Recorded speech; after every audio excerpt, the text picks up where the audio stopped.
All right, so what's topping the list when it comes to millennials and their priorities? Right up there is buying a house. It's about time, right? It is. You got to move out of the. You're They're having a little kids, grown up and yeah, that's in their 30s. Right. According to Realtor.com, Phoenix makes the list as one of the top 5 markets for millennials. So what does that mean? Dave Westbrook from Urban Luxe Realty is here to break it all down. Dave, thanks for coming in. Absolutely. I appreciate it. Good to see you. morning. Good morning. Why are we so attractive to millennial buyers? You know, we've got one of the best markets in the country right now, and it's a great place to live. We've got nice weather year-round. We've got a lot of tech companies that are moving here with a lot of jobs, and housing is very affordable.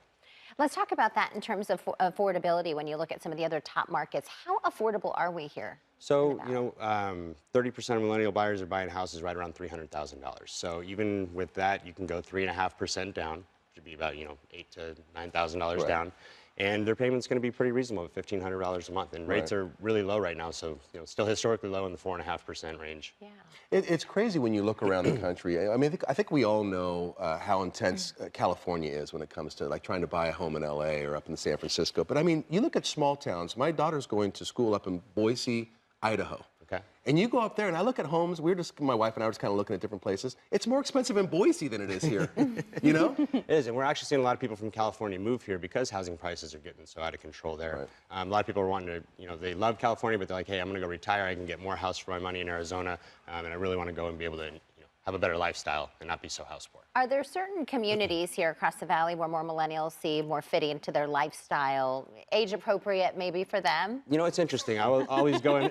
More fun to be had. Well, I think everybody wants a sense of community, and they want to be close to amenities, whether it be shopping, restaurants, you know, local restaurants and stuff like that. So I think I always like to blame HGTV over the last 10 years because everybody wants to go take an old house and like remodel it. And gut it. Yeah, totally.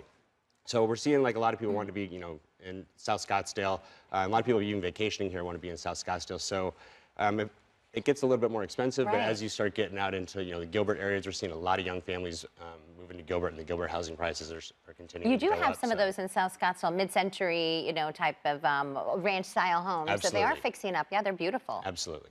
Depends on what you're looking for too, right? I mean, let's say you have school-age kids. Of course, school districts become important, and maybe you end up in a Gilbert or a Queen Creek with some newer schools. Or if you're looking to have nice dinners and a lot of stuff to do, you might be looking at like the urban core type. Absolutely. So what's interesting is when, you know, let's just say if you're, you know, 28, 30 years old, you just got married and you have your first kid, really you have 5 to 7 years before you have to think about school districts. So I always say, right now, you're not buying the dream home. You figure this is going to be a 5-year house, and then once you kind of get a little bit more established, you can kind of figure out, hey, maybe we're going to make some money on this investment, and we can go in and get into that school district wherever we want. Okay, well, it's great talking with you. Appreciate it. Absolutely. Nice Thanks to so meet much. you. Good morning. Thank you for coming in. Absolutely. Good luck. I'm sure business is good with all these millennials buying homes. Absolutely. We love it. I'm glad to hear it. All right, cost of renting in some cities. So we went from buying now to renting. Hey, Renee. Yeah, that's right. So we're looking at rents all across the country, and some are really quite shocking. So if you're thinking about buying or purchasing here, you're certainly going to do much better than you are in, say,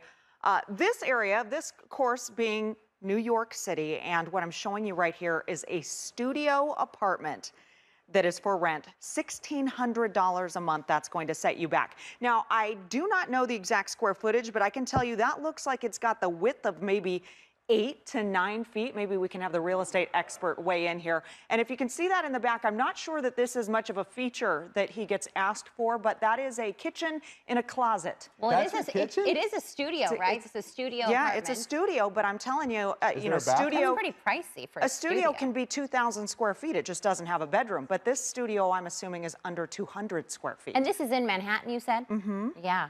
Yeah. What would that rent for here, you think? Here, that would probably be less than $1,000 a month. Oh, yeah, I hope so. You're saving $600. Right, yeah. That's like renting a bedroom from somebody, you know, in like Gilbert. So interesting enough, San Francisco, of course, always topping the list, but low on the list, Omaha, Nebraska. So if you want under that $1,000 a month and a really good deal, Omaha, Nebraska is a great place to go. Hey, they're good folk in Nebraska. Yeah, Kentucky Kentucky probably have too. some good neighbors. Sure. Big heating bill, though. Big hitty, yeah. All right, Renee, thanks, Renee. thank you. And thank you, Dave. Still ahead, we were hearing from a Valley